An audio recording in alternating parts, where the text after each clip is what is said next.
ఏంటి సంగతులు? ఈరోజు నేను మా తమ్ముడు బండి డ్రైవ్ చేసుకుంటా బోధన్ వెళ్తున్నాం అనమాట. మన ఇంటికాడ నుంచి ఒక అరగంట. అయితే ప్రపంచం మొత్తం మీద యాక్సిడెంట్స్ ఎక్కువ అయ్యే దేశాల్లో, కార్ యాక్సిడెంట్స్ ఎక్కువ అయ్యే దేశాల్లో యుఎస్, ఇండియా నంబర్ 1, 2లో ఉన్నాయి. ఒక సంవత్సరం ఇది ఉంటుంది, ఒక సంవత్సరం అది ఉంటుంది, మారుతూ ఉంటుంది. అయితే యాక్సిడెంట్స్ అవ్వటం ఒక కారణం అయితే, యాక్సిడెంట్స్ అయిపోయినప్పుడు చనిపోయిన వాళ్ళ సంఖ్య ఉంటుంది కదా, అది అల్టిమేట్గా ఇండియాలో ఎక్కువ. ఎందుకు అంటే ముఖ్యంగా రోడ్డు మీద మోటార్ సైకిల్స్ అవి ఎక్కువ ఉండటం, రోడ్డు మీద హైవేల మీద కూడా ఎవరు పడితే వాళ్ళు, లేకపోతే యానిమల్స్, గేదెలు, ఆవులు, మేకలు ఇటువంటి తిరగటము, పాట్ హోల్స్, గుంటలు, వీటి మూలాన ఎక్కువ అనమాట ఇండియాలో ఫెటాలిటీస్, అంటే చనిపోయే వాళ్ళ సంఖ్య చాలా ఎక్కువ. ఇదంతా ఒక కారణం అయితే, అసలు మన ఇండియాలో సీట్ బెల్ట్లు పెట్టుకోం కదా చాలామంది, అదొక కారణం. సీట్ బెల్ట్లు పెట్టుకుంటే మనకు యాక్సిడెంట్ అయినప్పుడు బ్రతికే అవకాశాలు 50% పెరుగుతాయి, అంటే డబల్ అవుతాయి అనమాట. ఇంకొక కారణం కూడా ఉంది, రూల్స్ సరిగ్గా ఫాలో అవ్వకపోవటం. ఎందుకు అంటే దానికి ఒక కారణం ముఖ్యంగా ఎడ్యుకేషన్. ఇప్పుడు చదువుకున్న వాళ్ళందరూ మాట వింటారా అంటే చదువుకున్నంత మాత్రాన వినరు. సిస్టమ్ గట్టిగా ఉండాలి, ఫస్ట్ రూల్స్ తెలవాలి. రూల్స్ ఫాలో అవ్వకపోతే, ఎప్పుడైతే ఫైన్ వేసి గట్టిగా కట్టకపోతే కోర్టుకు లాగుతారు అనే భయం ఉంటే కనుక ప్రజలకి వెళ్తారు. అప్పుడు రూల్స్ అండ్ రెగ్యులేషన్స్ సరిగ్గా ఫాలో అవుతారు. ఎడ్యుకేషన్ సరిగ్గా లేకపోవటము, రూల్స్ ఫాలో అవ్వకపోవటము, రోడ్డు మీద ఏవి పడితే అవి రావటము, ఇటువంటి కారణాలు అనమాట. ఇప్పుడు బండి డ్రైవ్ చేస్తున్నాం కదా, ఇప్పుడు యూఎస్లో నా బండి నడుపుతూ ఉంటాను నేను చాలాసార్లు. ఇండియాలో కొత్తగా ఉందా అంటే కొత్తగా ఏమీ లేదు నాకు. ఎందుకు అంటే నేను పుట్టింది పెరిగింది మొత్తం అంతా ఇక్కడే. ప్రతి సంవత్సరం ఇండియా వస్తూ ఉంటాను, తోలుతూ ఉంటాను, అంతా నార్మలే అనమాట. ఇక్కడ ట్రాన్స్పోర్టేషన్ ట్రక్కులు ఉంటాయి, ఎప్పుడు కావాల్సిన దాని మీద డబుల్ ట్రిపుల్ లోడ్ వేసుకొని వెళ్తూ ఉంటాయి. అటువంటిది వెస్ట్రన్ కంట్రీస్, యుఎస్, యూకే అటువంటి కంట్రీస్లో చాలా తక్కువ అనమాట. రూల్స్ గట్టిగా ఫాలో అవుతూ ఉంటారు. ఆటో కెపాసిటీ ఎంత? 4 తీసుకెళ్ళాలి, అందులో 150 మంది ఉంటారు. ఎక్కడి నుంచి వస్తుంది సేఫ్టీ రమ్మంటే? బండి ఏ బండి అయినా సరే, 2 వీలరా, 4 వీలరా, లేకపోతే ట్రక్కా, ఏదైనా సరే నడుపుతున్నాము లైసెన్స్ తోటి అంటే అంతతో సరిపోదు. దానికి మెయింటెనెన్స్ రికార్డు సరిగ్గా ఉండాలి. ఎప్పుడు ఏ టైంలో ఏ బేరింగ్ అవతల పడితే ఎవరికి తెలియదు. లైఫ్ స్టైల్, ప్రజలు జీవించే విధానము ముఖ్యంగా 2 రకాలు ఉంటుంది. Western culture, non western culture. అది గొప్ప, ఇది తక్కువ అని కాదు, మామూలుగా చెప్తున్నా. వెస్ట్రన్ కల్చర్ అంటే ఇప్పుడు అమెరికా, లేకపోతే యూకే, ఆస్ట్రేలియా, ఇటువంటి ఇంగ్లీష్ మాట్లాడే కంట్రీస్, ఇంకా కొన్ని వేరే కూడా ఉన్నాయి. అవన్నీ సిస్టమేటిక్గా ఉంటుంది. రూల్స్ గట్టిగా ఫాలో అవటము, రోడ్డు మీద ఎక్కడ పడితే అక్కడ నడవకుండా, ఇదంతా ఒక స్టైల్ అనమాట. ఇంకొకటి నాన్ వెస్టర్న్ కల్చరు, జీవించే విధానం. ఏంది అంటే మన ఇండియా, ఆఫ్రికాలో కొన్ని కంట్రీస్, ఏషియాలో ఉన్న చాలా కంట్రీస్, చైనా, ఇదంతా కూడా నాన్ వెస్ట్రన్ కల్చర్ అనమాట. మనం సిటీలో డ్రైవ్ చేసేటప్పుడు రాత్రిలో పూట ఎంతమంది ఫుడ్ ట్రక్స్ కానీ, లేకపోతే అమ్ముకునే స్ట్రీట్ వెండర్స్ కానీ ఎంతమంది ఉంటారు ఇట్లా పక్కన. అటువంటి కల్చర్ యుఎస్లో ఉండదు. Western versus non western culture. మళ్ళీ చెప్తున్నా, అది గొప్ప, ఇది తక్కువ అని కాదు, ఎవరి కల్చర్ వాళ్ళకి గొప్పే.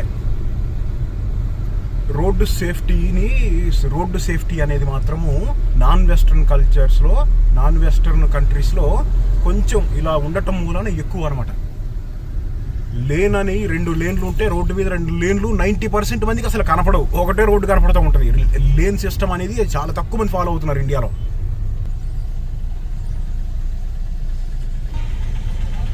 ఇప్పుడు ఇది ట్రైన్ రాబోతుంది ఇక్కడ, కనీసం 10 నిమిషాలు ఆగితారు అది బండి, 10 నిమిషాలు ఆపేస్తారు.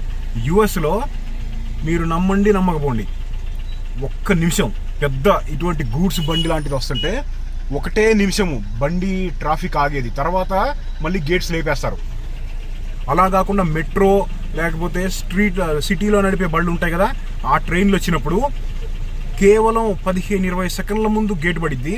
ట్రైన్ వెళ్ళిపోగానే 15 సెకండ్లలో 10 సెకండ్లలో ఓపెన్ అయిపోయింది. ఇదేంది గూడ్స్ అనుకున్నా, ఇది ప్యాసింజర్. మన బోధను డిగ్రీ కాలేజ్ పక్కన ప్యాసింజర్ బండి. యాక్సిడెంట్స్ అయినప్పుడు ఇంకొక ముఖ్యమైన కారణం ప్రాణాలు పోవటానికి ఇంకొకటి ఏంటంటే అందుబాటులో హాస్పిటల్స్కి తొందరగా వెళ్ళలేకపోవడం కూడా ఒకటి. రిమోట్ ప్లేసుల్లో యాక్సిడెంట్స్ అయినప్పుడు బ్లడ్ అనేది చాలా ఫాస్ట్గా ఇవ్వాల్సి ఉంటుంది కదా, వాటికి ఎక్కడ హాస్పిటల్స్కి వెళ్ళే లోపు చాలా డ్యామేజే జరిగిపోయింది. మరి యుఎస్లో రూల్స్ రెగ్యులేషన్స్ అంత గట్టిగా ఉండి కూడా యుఎస్ కూడా టాప్లో ఎందుకు ఉంది యాక్సిడెంట్స్ అవ్వడానికి కారణము అంటే అక్కడ హై స్పీడ్ లిమిట్ తోటి వెళ్తూ ఉంటారు. ఇంకోటి ఏంటంటే బళ్ళు ఎక్కువ, కార్లు చాలా ఉంటాయి. ఇప్పుడు నంబర్లు పెరిగే కొద్దీ రేషియో కూడా పెరిగిద్ది కదా, రేటు కూడా పెరిగిద్ది కదా, అలా అనమాట. ఇంకోటి ఏంటంటే సర్టిఫికేట్, బండికి రిజిస్ట్రేషన్ అనేది ఉంటుంది కదా, ఆ రిజిస్ట్రేషన్ అనేది కొత్త బండి అయితే ప్రతి 3 సంవత్సరాలకు ఒకసారి, పాత బండ్లు అయితే ప్రతి సంవత్సరంకి ఒకసారి టెస్ట్ చేపిస్తేనే రిజిస్ట్రేషన్ సర్టిఫికేట్ ఇస్తారు. ఇప్పుడు ప్రతి సంవత్సరం రిజిస్ట్రేషన్ ఫీజు కట్టాలి అమెరికాలో బండికి, కానీ టెస్ట్ ప్రతి సంవత్సరం అవసరం లేదు. కొత్త దానికైతే 3 సంవత్సరాలకు ఒకసారి, పాత దానికైతే ప్రతి సంవత్సరానికి ఒకసారి అనమాట. అది టెస్ట్లో పాస్ కాలేదనుకో, స్మోక్ టెస్ట్ అంటారు, అంటే ఇంజిన్ లైట్ ఉందా, బ్రేకులు సరిగ్గా ఉన్నాయా, జనరల్ బేసిక్ టెస్టులు చేస్తారు. అది ఇవ్వకపోతే డిపార్ట్మెంట్ ఆఫ్ మోటార్ వెహికల్స్ నుంచి రిజిస్ట్రేషన్ ఇవ్వరు. రిజిస్ట్రేషన్ ఇవ్వకపోతే బండి నడపడానికి ఉండదు. నడిపామంటే పోలీసు పట్టుకొని $500-600 ఫైన్ వేస్తాడు, అంటే 40,000 అనమాట. ఆ భయం ఉంటుంది అందరికీ. ఇక్కడ కూడా మన ఇండియాలో కూడా అటువంటి రూల్స్ లేవా అంటే ఉన్నాయి, కానీ ఎంతమంది ఫాలో అవుతున్నారు అనేది పెద్ద క్వశ్చన్ అక్కడ. ఇక్కడ వెళ్తుందా బండి?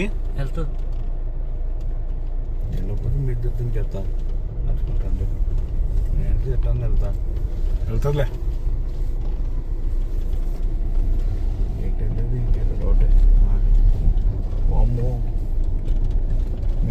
బిగ్ స్టోన్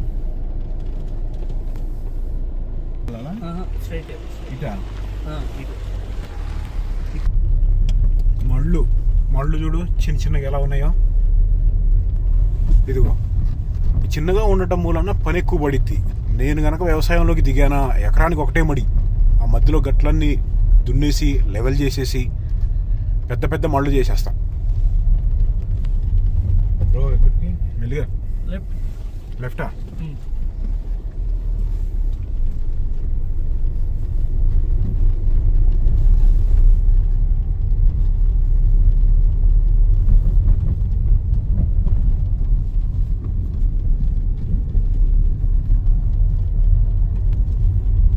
ఇవన్నీ మెట్ట పొలాలా?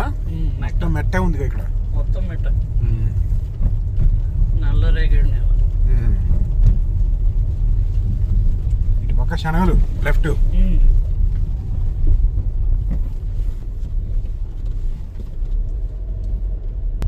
ఇదేమో టొబాకో, తేయాకు. ఇది కాదు వెనకాల, ఇది చీరలు గట్టు ఉన్నాయి కదా. ఇది నాదేదో అంటారన్నా, ఏది ముట్టుకోద్దాన్ని, ఏ పురుగు రాదు. ఎందుకు అంతే, అది మెడిసిన్. అది ఆయిల్ తీస్తారన్న, కుసుములు. అసలు ఏ పురుగు రాదు, ఏ గేదె ముట్టుకోదు, ఏది తినదు దాన్ని. అంత రెసిస్టెన్స్ పవర్ దానికి. ఏది తినదండి, అది దానికి ఏం పెట్టినాకల్లా ఏది పడైతే అది పెరిగింది. ఇప్పుడే వచ్చాం, ఇక్కడి నుంచి ఇంకా బండి ముందుకెళ్ళదు.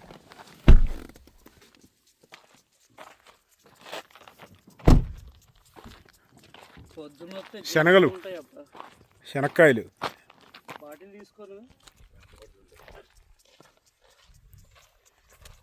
ఈ ఇంకో 20 రోజుల్లో వచ్చేటట్టున్నాయిగా. కాయలే పోతుంది.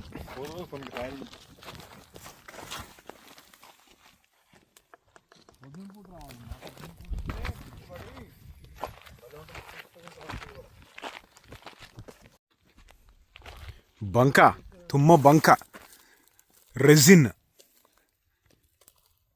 ఇవి జీషాక్ వాచ్లు ఉన్నాయి కదా, ఈ వాడే బెల్ట్ ఉంది చూసారా, ఇది ప్లాస్టిక్ కాదు, రెజిన్, సింథటిక్ రెజిన్. ఈ చెట్లలోంచి తయారు చేస్తారనమాట ఈ బంకతోటి.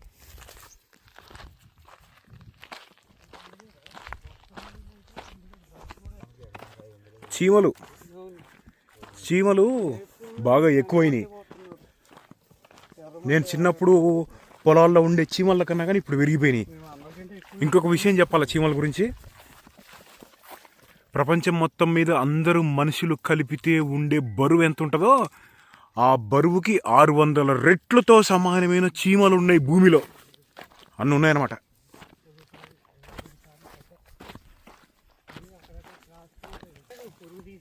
రేక్కాయలు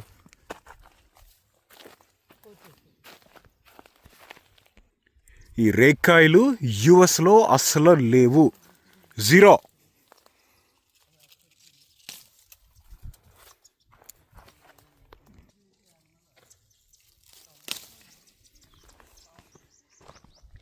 అసలు దొరకవు.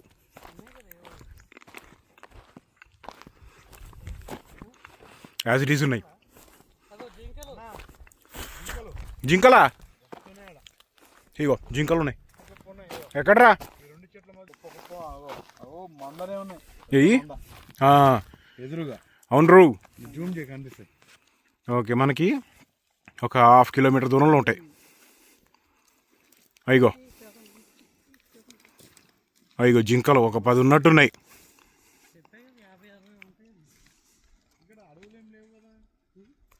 దగ్గరికి వస్తాయేమో చూద్దాం.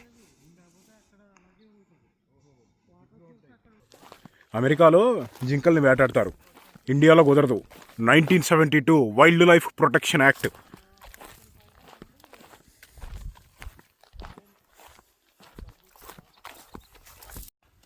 ఏది ఇది మొత్తం అంతా? రోడ్డు అదిగో గట్ట అక్కడ ఉంది. ఇదంతా మొక్కజొన్నేనా? ఏది ఎన్ని ఎకరాలు వేసారు? చెప్పాడు కదా, కొన్ని 15 ఎకరాలు ఇది వేసాడట. ఆహా. ఇంకొక 5 ఎకరాలేమో కందులు, ఇంకొక 5 ఎకరాలు శనగ. ఇదిగో ఇక్కడ వరకు మంద. అది లీగల్ అన్నా. ఇక్కడ ఏంటంటే సోలార్ ఫెన్సింగ్ వేసారనమాట. మంది ఇక్కడ ఇందాక యానిమల్స్ కనపడినాయి కదా, అవన్నీ వచ్చి పంట పొలాల్ని నాశనం చేస్తాయి. అందుకని సోలార్ ఫెన్సింగ్ పెట్టి సోలార్ తోటి పెట్టారు. ఇదిగో అది సోలార్.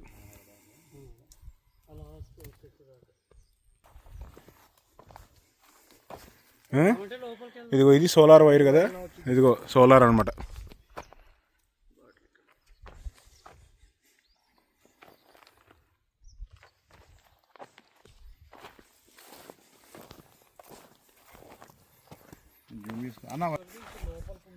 ఇది ఫీల్డ్ కార్నా స్వీట్ కార్నా? ఫీల్డా?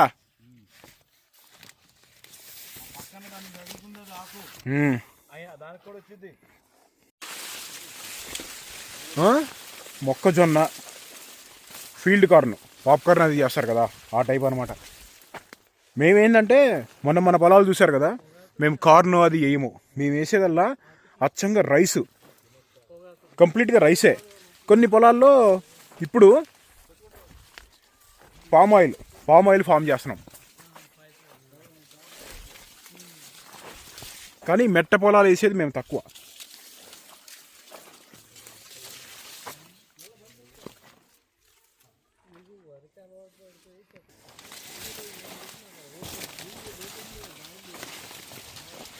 మందేసినట్టున్నారు ఇప్పుడే.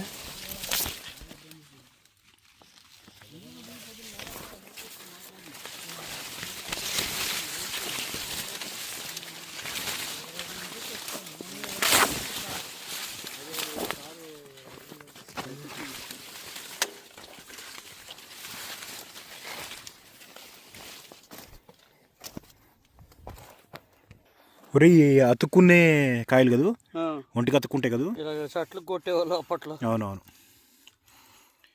ఏమి ఆ దోలు దొండకాయలు కనపడట్లేదు అక్కడ? ఇటువంటి తుప్పల్లోనే ఉంటాయి కదా అవి. ఇప్పుడు ఉండట్లేదు దోలు దొండకాయ. మన పొలంలో ఉన్నాయా? ఇదేంద్రా శంకులు తీసుకొచ్చి వదులుతారేంది? దీంట్లోంచి వస్తాయి. అదే నత్తలు. చుట్టూ వాటర్ సోర్స్ కనపడట్లేదు, కాలువలు లేవు. మెట్ట పొలాల్లోకి ఆ నత్త ఎట్టొచ్చింది అక్కడికి? అంటే బలం కోసం ఎవరైనా వదులుతారేమో అని అంటున్నా.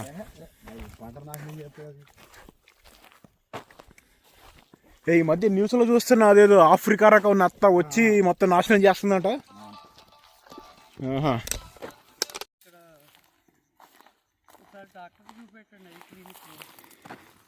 ఇది టొబాకోనా? కాదు, ఇది టొబాకో. ముందు టొబాకో ఉంది కదా. ముందు టొబాకో, ఇదేమో జొన్న. ఇదిగో ఇదేమో టొబాకో, పొగాకు.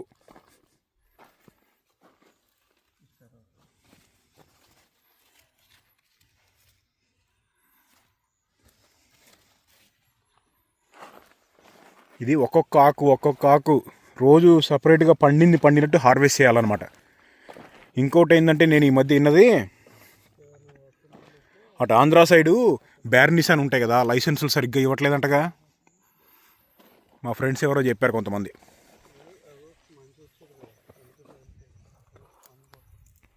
నేను యూఎస్లో చూడండి, అంటే పొలాలు అటు ఇటు తిరిగి చూస్తూ ఉంటాను కదా, నేను చూడండి ఒకటి టొబాకో. మరి ఎక్కడ ఉంటుందేమో కానీ నాకు ఐడియా లేదు. నేను తిరిగిన ప్లేసుల్లో టొబాకో కనపడలేదు, మిగతా అన్నీ ఉన్నాయి.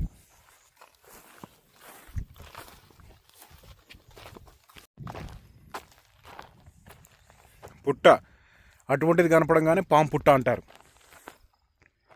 మామూలుగా నాగుల చవితని, నాగుల పంచమని పాము పుట్ట దగ్గరికి వచ్చి ఇక్కడ పైన బొక్క కనపడంగానే పాలు పోసేస్తారు కదా, ఆ టైంలో కనుక లోపల పాము ఉందా చనిపోయినట్టే.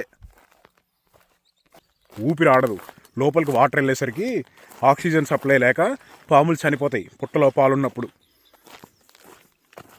పుట్టలో పాము ఉన్నప్పుడు పాలు పోయకూడదు, నీళ్లు కూడా పోయకూడదు, అసలు ఏం పోయకూడదు, వదిలేయాల పని అంతే.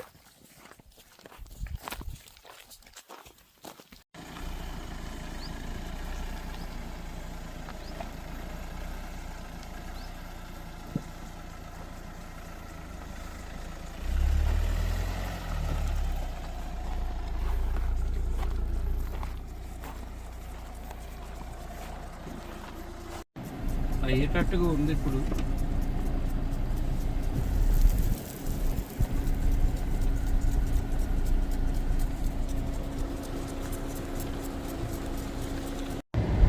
బండి వంకర ఉంది ఏంద్రా, అది లోపల సామాన్లు ఏంది, అది fencing steel Wyra, steel Wyra ఏంటది?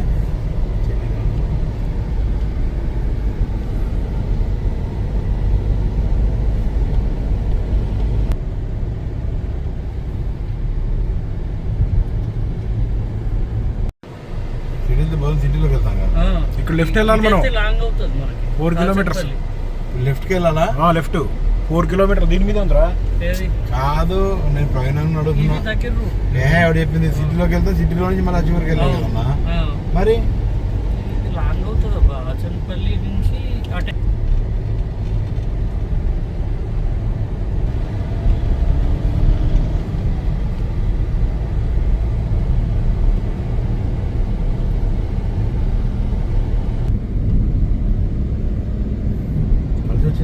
హైవే పడ్డాం, అంతకుముందు ఇల్లు తీయడం, ఆయన కేసీఆర్ ఇల్లు చాలా. కారం కారం.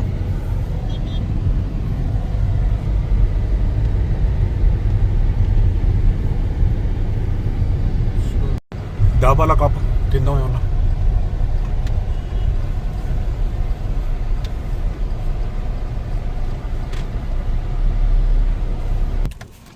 ఫుడ్ ఒక పట్టు పడదాం. బయట కూర్చున్నాం, బయట.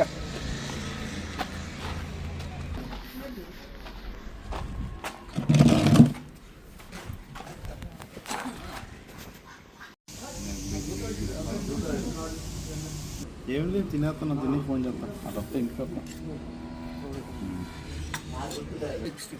చికెన్ 65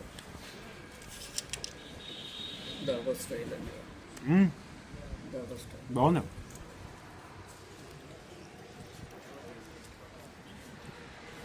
చిన్నులపై దంచారు.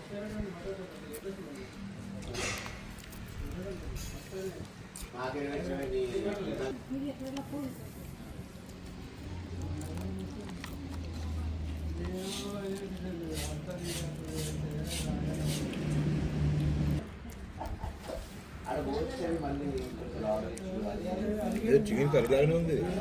2 రోజులు ఎప్పుడు ఇదే చేయొచ్చు. ఇది చికెనా పప్పా? పప్పు ఆయిల్ దంచినట్టున్నాడుగా.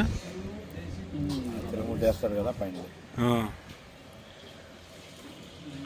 కందిపప్పు ఇది.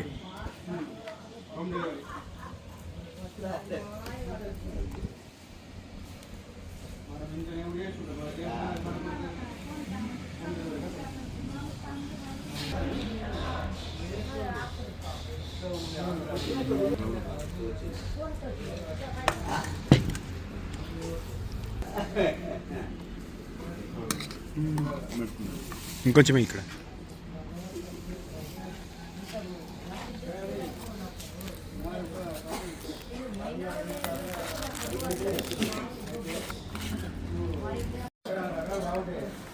రొట్టె ఆయిల్ లేదు అసలు ఏమి.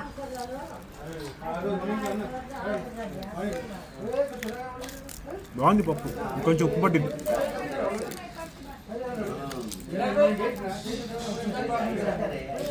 కొంచెం ఉప్పు పడుతుంది ఇందులో.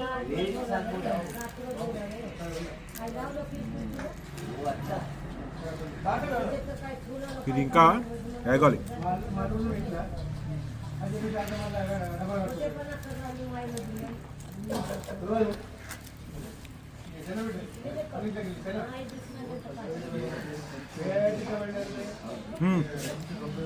చికెన్ కూడా బాగానే ఉంది.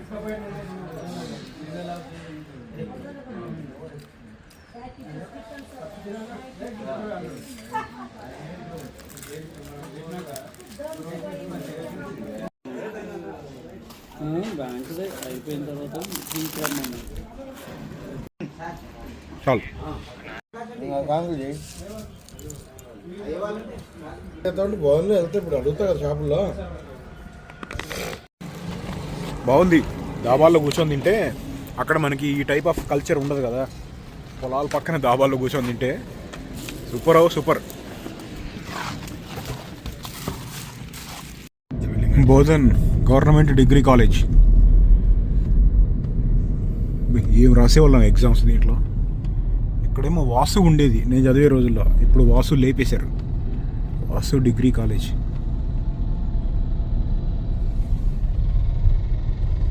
ఇదంతా కొత్త కన్స్ట్రక్షన్. నేను చదువుకున్న స్కూల్ ఇదే, Jagannath high school.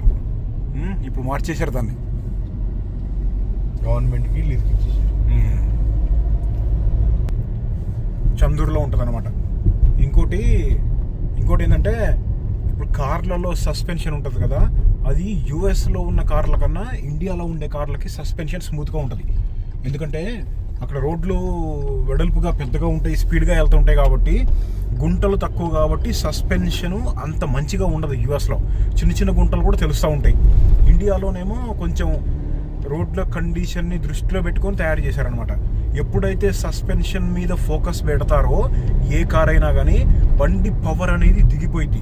Science, driving dynamics అనమాట అదంతా. అక్కడ హై పవర్డ్ కార్స్ ఎక్కువ ఉంటాయి కాబట్టి సస్పెన్షన్ సరిగ్గా ఉండదు.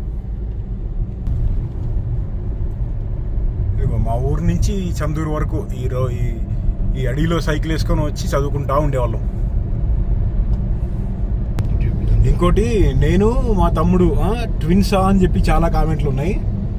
ట్విన్స్ కాదు, మా తమ్ముడు పిల్లబచ్చ.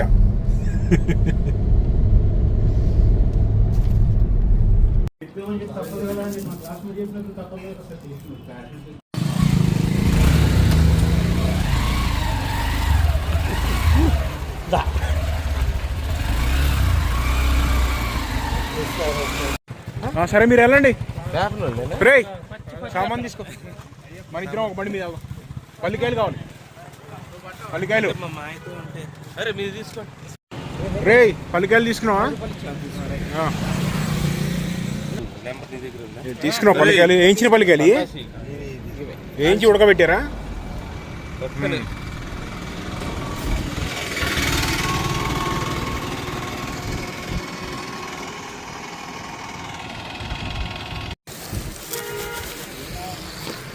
చలో తీ బండిది.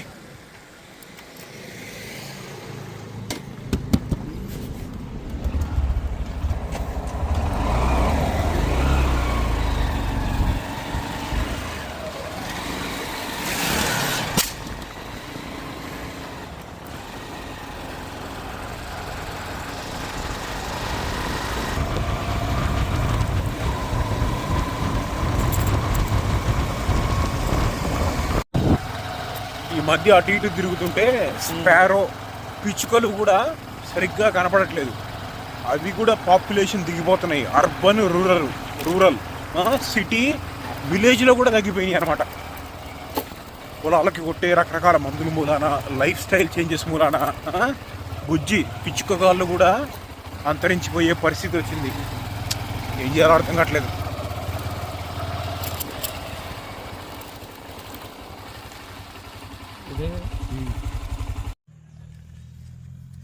ఇక్కడ మష్రూమ్స్ ఉన్నాయి.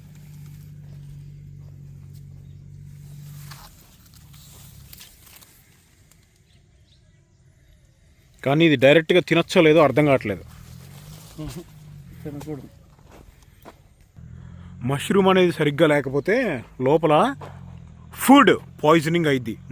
ఫ్రీ టికెట్ పైకి రిస్క్ తీసుకోకూడదు. మన పొలాల్లో ఎక్కడెక్కడైతే వాటర్ బాగా నిలబడిద్దో అక్కడ బాగానే కాసినాయి. అయిగో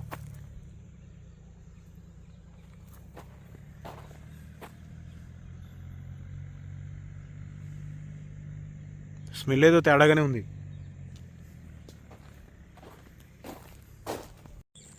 ఒక్క పిచ్చుకలు ఒక్కటే కాదు, గత 10 సంవత్సరాలుగా 20 సంవత్సరాల క్రితం నాడు నేను చూసిన చాలా రకాల పక్షులు ఏమీ కనపడట్లేదు ఈ మధ్య.